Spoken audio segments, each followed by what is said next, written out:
Elvis was right. Fairies, humans, it doesn't matter. We're friends. That's the most important thing. And that's why it's very important that we make sure we all stay safe and alive. Hello there, friends, and welcome back to more Bravely Default 2. Last time, we hung around Magmel here and got to know the locals a little bit better, and I think we might have bridged the gap between men and fairies just a little bit more than when we first arrived here, definitely. But today, we're going to be locking in and preparing for our probably final mission of our journey, as we're going to be journeying into the Fount of Knowledge and preparing for our battle with the Knight's Nexus. In terms of preparations, honestly, I would say just grab as many items as you want and get the best gear you can. We're going to be going into a dungeon that has some of, if not the strongest enemies in the entire game, so you're obviously going to want to be prepared for that. Also need to make sure that I'm set up in my abilities, so I'll be right back. Alrighty, with all those preparations made and set, we can head inside here to go into the Fount of Knowledge.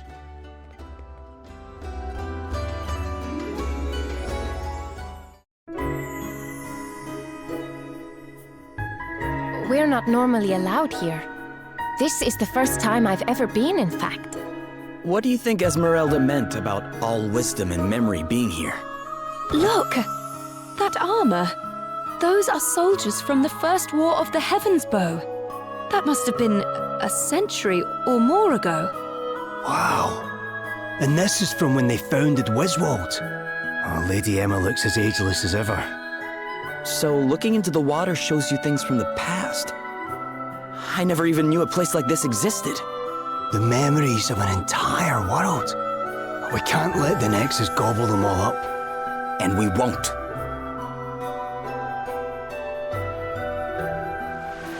Yeah, if you thought this was just going to be a pretty little fountain area, which, I mean, it is. This place is gorgeous. Just look at it. It's very... The contrasting colors is a very, very endearing thing. But yes, in the water, and sometimes in the air, you can see reflections of our journey and past events. Memories of the past. I just can't stop wondering about who she might have been. Who? I was just thinking about one of those visions of the past back there. It was one of a girl, the bonniest wee lassie I ever laid eyes on. Perhaps it was Princess Aldia. If the history books are to be believed, she was the most beautiful woman who ever lived. Countless paintings and sculptures of her were produced, but all were eventually lost in the chaos of war. Now only the legends of her beauty remain. Aye, could have been, I suppose. Well then, guess I should count myself lucky to have caught that glimpse, eh? I saw so many things. One vision in particular caught my eye. It was of Savalon, of what are now the sand-swept ruins, but in far happier times. Aye, I saw some proper olden days say stuff as well. Folks in funny clothes sitting around drinking who knows what. Now I get to thinking about it. I wonder what those olden days say beverages must have been like flavor-wise. Sorry, but the fount doesn't do taste memories. It sure is an amazing place though, huh? Yeah, and one day people will probably be looking at visions of us here. In which case, we better make sure to leave a good impression. That is kind of a weird thought, but yeah, all memory is condensed here in this Fountain of Knowledge. You better not have done something stupid, because I can guarantee you it's right here. Okay, so, new enemies here. We've got Rafflesias and Fallen Fronds. Also, as a little bit of a side note, if you want probably the best level grinding spot in the entire game, the Fountain of Knowledge is going to be your best bet. This place is really, really good for that kind of stuff. We're going to go ahead and use magnifying glasses here, and then we're just going to try and level slash them. These guys are very, very strong, and so I doubt I'll be able to kill them just willy-nilly. Yep, 6k HP, 8k HP. I might be able to do it. Thankfully, Counter Savvy is going to be a godsend in this dungeon. I forgot to equip another shield on Elvis here. That is not good. I could put the blessing on him, but I think I'd rather have the elemental immunities, honestly. We can also just use Body Slam here, because it's got a lot of weight. And, of course, that's only if he lands the hit. Obviously, he's not going to be able to do much if he doesn't. There we go. Level slash time. And Gloria maxed out Oracle. We can finally talk about this stupid job and completion. I know, early in the video, we're in a new dungeon, but now we need to talk about Oracle. Okay, so, we have Hastega here, which is nice. It's make a target act a lot more quickly for 3 turns. It's just a better version of haste. I'll take it. But, Moonlighting. Sub-job stat adjustments and weapon aptitudes are applied to the user's main job. This can be useful in a few ways. Stat adjustments for the Oracle are pretty decent, depending if you want to be a magic attacker. But the unfortunate thing is their speed. You have to keep in mind that the Oracle's speed is really, really crummy. And so, it's kind of like a give and take sort of thing. But when it comes to the weapon aptitudes, the Oracle's aptitudes aren't bad. They're going to improve something like Freelancer's sub-job weapon proficiencies, or maybe like if you're running a gambler or another job with 4 weapon aptitudes, like maybe Black Mage or White Mage, you might be able to get something beneficial out of that. So it's just kind of like a, what do you need, but you also need to make sure that the positives outweigh the negatives. It's kind of a weird sub-job specialty. It doesn't really matter if you're running Oracle as a main job, so we shouldn't need to worry about that right now. Either way, we are going to start leveling up. I think, honestly, getting her onto Freelancer as well is not a bad idea. I know we have 3 Freelancers in the party, which is starting to get a little bit of deja vu here, but this job is going to be very useful, and we want to try and get Mimic as soon as possible. But here we have our battle against Horton. One of the last times we saw Sir Sloan alive. And here's the Wind Crystal. And Seth's awakening to it, becoming a hero of light. The crystal's memories. So all of this is as the legends of Musa tell it. The crystal's being brought order to the world. And the humans and the fairies, they live together? Did you know that part about that part, Adele? Yeah, I heard about it. They say that back when the crystals first brought balance to the world, humans and fairies were inseparable. So what happened? About 1,000 years back, there was a calamity, and a human was to blame. You mean the whole thing Gwillem told us about, how the Knight's Nexus was made? Yeah, fairies have been scared of humans ever since. Ancient history to us, of course, but to you lot, that's what, barely a generation ago. King of Musa at the time was involved in sealing the Nexus away. And from that day onward, the day of ensuring that the crystal's power did not wane, and that the seal stayed in place, fell to those of my line. That is until... Hey, less of that! You can't go blaming yourself for what happened. Yeah, and besides, once we take care of the Knight's Nexus, everything will go back to how it should be. And let us go forth, and may our actions return order to the world, and heal a rift of a millennium in the making. Yep. We're not here to cower away and go back to trying to do the old Musen tactic of stealing away the Nexus. We're here to put it down for good. Time to play my trump. Ooh, lots of new enemies here. We got Siamese Cat and a Magi Panera? Okay, interesting. Let's go ahead and examine these guys. It's at 8,000 health, 8,000 health. I'm telling you, these guys are strong. Thankfully, Level Slash is really overpowered for taking down enemies like this, so we don't have to worry about them destroying us. I will say the enemies in this dungeon are actually very frightening, and they can and will destroy you if given the chance. So I'm going to be playing this very careful. Here's our confrontation with Dog and Selena, all the way back then. A Adele maxed out Bard. That's going to be very useful. Then, let's see here. Do I want her to go on Freelancer, or do I want her to go on something else? Honestly, putting her on Salvemaker to get a few other things might not be a bad idea. So, let's do that. Yeah, let's put her on Salvemaker. I don't know if I'll have her on that for too long. Let's see if I have any more JP orbs. I'm gonna go ahead and use my last JP orb here on Adele's Salvemaker. Put her to level 10. There we go, learn lots of new abilities. But we'll keep her on the job for right now, that way she can level it up to max. Again, just our confrontation with Dag. There is our By the Light of the Sun tactic being played out right there, very useful. This dungeon is definitely a personal favorite of mine, because we get to kind of reminisce on our journey, and we get to learn a little bit more of the history of Excellent and its culture with the humans and fairies, even if it is very, very brief, like the First War of the Heaven's Bow, or the... Oh, hello, Orpheus. Just kind of the history of Excellent. It's nice to get at least a little bit more about it. However, I will say, little pet peeve of mine, I wish this dungeon had unique dungeon music. I honestly think that this dungeon deserved unique music along with the airship, since that got unique music. I kind of wish this did too. But it's not like it's going to make me lose sleep because this dungeon didn't have unique music. It's kind of something that I just wish was the case.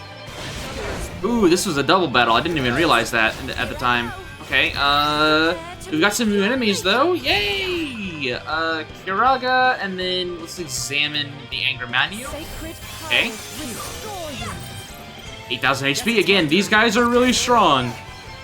That Funkwire is defaulting. I don't know if I'll be able to kill him. Oh, no, I did. The stupid Angramanu was dodging my attacks. There we go. All we needed is a little bit of level slashing, and we got Wish Upon a Star. We've got new abilities we can talk about, so... Yep, here we go. Wish Upon a Star. Increase all allies' luck for 5 turns, if more effective at night. I believe it is a 10% boost during the day and a 30% boost at nighttime. My math might be a little off on that, but I believe that is what it is. I guess we can go ahead and talk about the other two as well. Limit Breaker. Doubles the potential effects of all stat boosts received. This can be pretty useful if you are running jobs that can boost your stats. If you aren't, then you're not really going to get much benefit out of this. But it can make it to where your damage output, your defenses, and whatnot are all really, really strong. Especially if you're playing on the Nintendo Switch version, where certain Bard songs actually do not have a cap. And so you can reach some ludicrous stat bonuses. Then there's Mimic. Repeat the most recent action performed by the user or an ally without expending HP, MP, BP, PEG, or items. This is a really, really, really good ability. The only major downside of Mimic is that it can be countered by any enemy that has the counter ability thing, and that will trigger this, but so would any other ability. There really isn't like a counter freelancing thing, so you're not really going to have to worry about that. But Mimic is just incredibly good. Like, for example, let's take Level Slash. Level Slash requires a huge chunk of HP, but if you do Level Slash and then Mimic it, you don't have to that does not cost HP anymore. Meaning, you can just do that again, and you will only have to pay the cost once. And so, you're effectively just minimizing costs for pretty much any job in the game by utilizing that. It's very, very, very good. And it's a strong way of avoiding certain pitfalls with jobs that have very high BP costs or PEG costs, and so we want to try and get a Mimic on everyone as soon as possible. Here's a battle against Annie Hall. Still arguably one of the hardest fights in the entire game. Morpheus and Annie Hall are definitely some of the scariest points in this entire game. Because, especially if you don't do that early grind session like I suggested you do, those fights can really put the works on you, and it's terrifying. Bernard, a pretty good villain, another decently difficult boss fight that I ripped to shreds, that I was very surprised that I was able to do that much damage that early on, but honestly I shouldn't have been that surprised. I was well prepared. I'm amazing. Elvis, he didn't do anything. You know what, I'll let him have it. He's been working hard these past few episodes. Go ahead and cut this grass here so we can at least see what we're doing. There's Castor betraying us. And we got a weapon catastrophe. I wonder if that's on purpose, because Castor, catastrophe. Here I go. You know, I mentioned, speaking of Castor, I did mention early on that there are a lot of musical references in this game when it comes to like song artists or plot points, like Orpheus, Elvis, Leslie, Adele. There's a lot of that kind of stuff. And Castor and Orpheus are, not Orpheus. Castor and Pollux are also references to that. A few of you have made mention to that in the comment section, and I did intend on bringing that up to light, but it wasn't going to be for a little while, so thank you for doing my job for me. I was a little too lazy on that front. We got Catastrophe, a blame that some believe will bring about the end of the world. And yet it's only strongly better than a Knight's Sword, which also we haven't seen what that looks like. That is a big sword. Okay, what does a Catastrophe look like? It's a I was about to say, it kind of looks like a reskin of the Rune Blade, but no, it is slightly different. This is a pretty mean-looking sword, I will say. Either way, it's got some decent stats. Yeah, I mean, we'll keep that in mind for whenever we need to use swords. Ooh, there we go. Level 11 on Adele. We're going to be getting a lot of EXP and JP in this dungeon. That is something that is very plentiful here. Unfortunately, there's not like a big enemy refights here. These are all new enemies. And so it's not like you're going to be seeing old enemies popping out of the ground here and you can fight them. If you want to complete your bestiary, you're going to have to go back to old areas and just say hi to them again.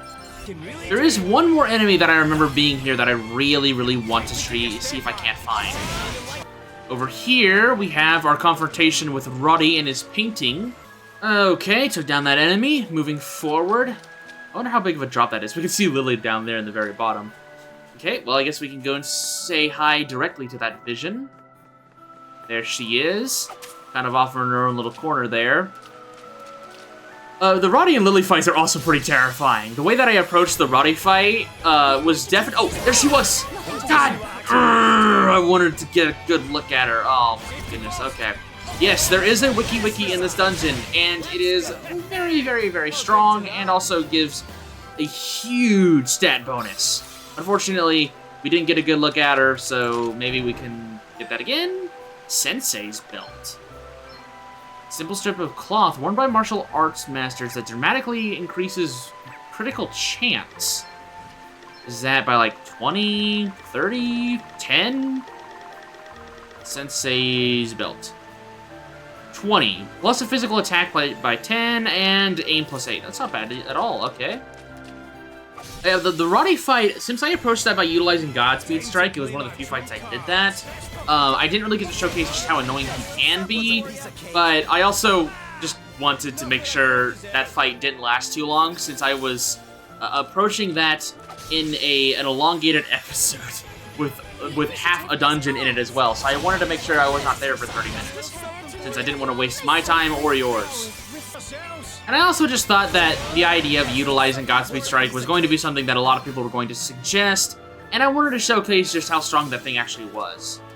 We see right here a confrontation with Galahad, another really difficult boss that, even with my setup, I could have approached that fight a little bit better, since I could have done one of the side quests that would have given me a much stronger light throwable item. Ah, there she is! But I decided not to, since I wanted the fight to last a little bit longer. Anyway, here is the Queen Wiki. Not the strongest Wiki, but one of them. I'm gonna go ahead and use Widen Area because, not Widen Area, I'm gonna go ahead and use Survey because I'm a spiteful bastard and want to get revenge on my past self. There we go. Okay, Queen Wiki, 119 HP, no weaknesses, and is a spirit enemy, like usual. Now, unfortunately, I have no way of really dealing good damage to her, so I'm gonna try All Out Assault and just see if that works. I doubt it will. It's time to go all out. Come on! 49, okay. I might be able to make this work because I have other... Okay, there's one of their abilities. I have access to other special moves, so let's just see if maybe Gloria can take it down? It is time to unleash my full potential. Strong I really am. Come on, Gloria. Your tail Hey, 79! guide us. There we go, Gloria. And then we can finish these guys off, no problem, with some level slashes, ideally. I said ideally, Seth. Okay, well, I guess we'll have to defend ourselves. Come on, Elvis, there we go. Look at that, 11,000 EXP, 822 JP. That Queen Wiki is insane. It is insane. Imagine if you get that paired with consecutive battles, where that gets increased by even 20%. That is huge. It is a huge bonus. Again, one of, if not the best places to level up. Obviously, you have to wait till, this point in the game. We are almost 60 episodes into the series before we got to this point. But hey, if you feel like you're running behind on jobs, you'll be able to finish it out here, for sure. Now, with that done, Elvis is maxed out Freelancer, meaning that he's to move on to something else, and I think that means he's gonna go to Arcanist. Now, he's gonna be very overloaded on Arcanist, maybe? No? You not? Well, I guess he's gonna be a tanky Arcanist, because I have no interest in changing out his gear right now. Hey, and there is Salvemaker maxed out for Adele. Let's go ahead and swap her out as well. Let's go ahead and move her over to Freelancer so she can start working on that. And then I think I'm also going to start making her an attacker. That way she can deal with enemies that Seth can't. Okay, there we go. We can move forward. I am going to be trying to fight as many enemies as I can since I do want to try and level up as many jobs as I possibly can without actually going out of my way to level grind. So there will definitely be a lot of cutting here. Besides, I want to make sure I'm as strong as possible for the Knight's Nexus. Alrighty, moving down here, if I can find the ledge there. There's our battle with Foley. Again, definitely one of the more disturbing parts of the game, as we can see there. There are theories that the painting that Foley was making is very likely depicting the Knight's Nexus itself. As it's pure chaos, it's made of nothing but pain and misery. I mean, think about it. It was made of blood from people, it was made from the depression of Roddy and Lily, and it's made with the psychopathy that is Foley.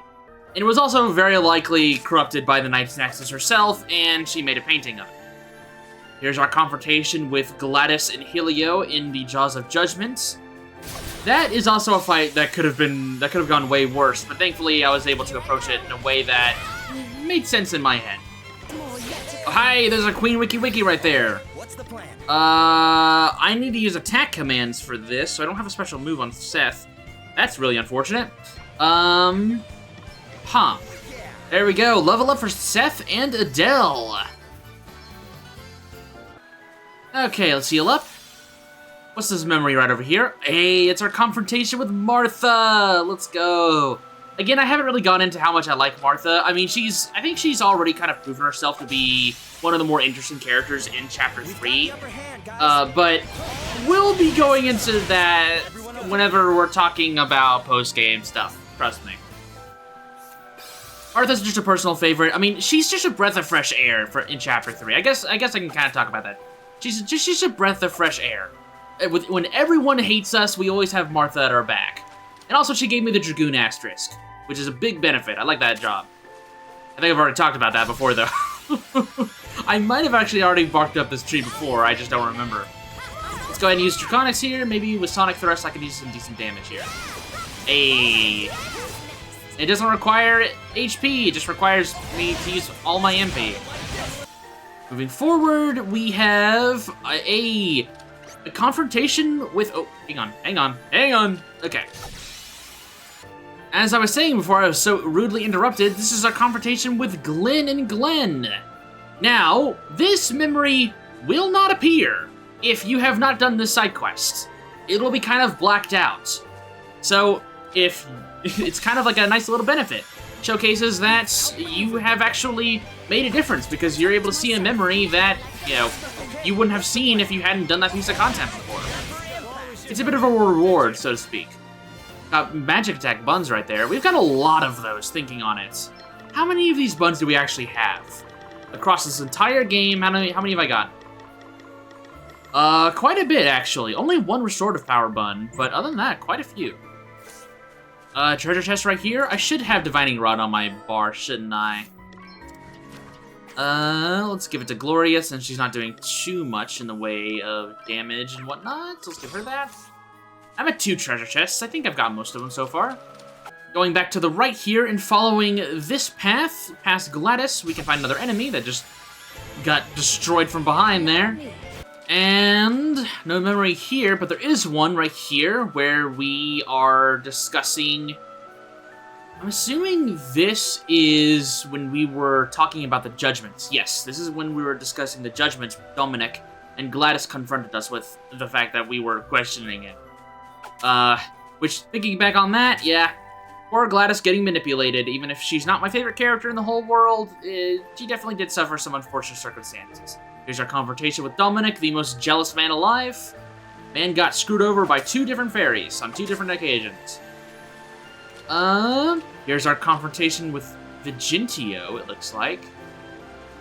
I don't know, that's a red background. It might be a little... No, there, yep, there it is. Yeah, I was waiting for that animation. Alright, heal up. Which means we should be running into Lonsdale and Marla here pretty soon. There's Lonsdale. Are you watching, Sir Sloan? Woo! I like what I'm seeing here. Quite the dichotomy there. But hey, we got Elvis maxed out on Arcanist. And Seth is like 5 JP away. 6 JP away from maxing out Freelancer. That's unfortunate. Let's go ahead and swap around Elvis. I think Elvis needs to get himself over to Hellblade as soon as possible. Hellblade and Phantom are still going to be something that I want to try and get him maxed out on, and I think Hellblade is a good start. Also interesting that he takes after Adam the most. I mean, he is a tall model, so maybe it just works out that way. Either way, there's Lonsdale. Let's go down here first. Aha, treasure. And there is Marla. Well, Marla disguising as Pollux over there on the right. And there we go. Seth is maxed out on Freelancer. And we got ourselves a bloody shield. Now this item is very unique. Where are you? There you are. A shield said to be haunted by the cursed cries of those who have fallen on the battlefield. Effective and equipped, all of your elemental resistances will be set to -1. Okay. This shield has some really good stats, but that right there sucks. Now, if you have played any of the classic Final Fantasies, you will see this and you will probably be like, that's BS. There's gotta be something else to it. And you would be right, dear viewer. After completing a certain number of battles, I won't go into the exact number right now because I don't have my notes up. I believe it is 256. Maybe I'm a little off on that. Somewhere around there, 200-ish fights. It'll be turned into a new shield that instead of putting all of your elemental instead of minusing your elemental resistances by 1, it will boost your elemental resistances by 1. Really, really good shield. It takes a lot of commitment to make this thing good. And it's unfortunate that it shows up so dang late in the game. Because it is a very, very, very good shield.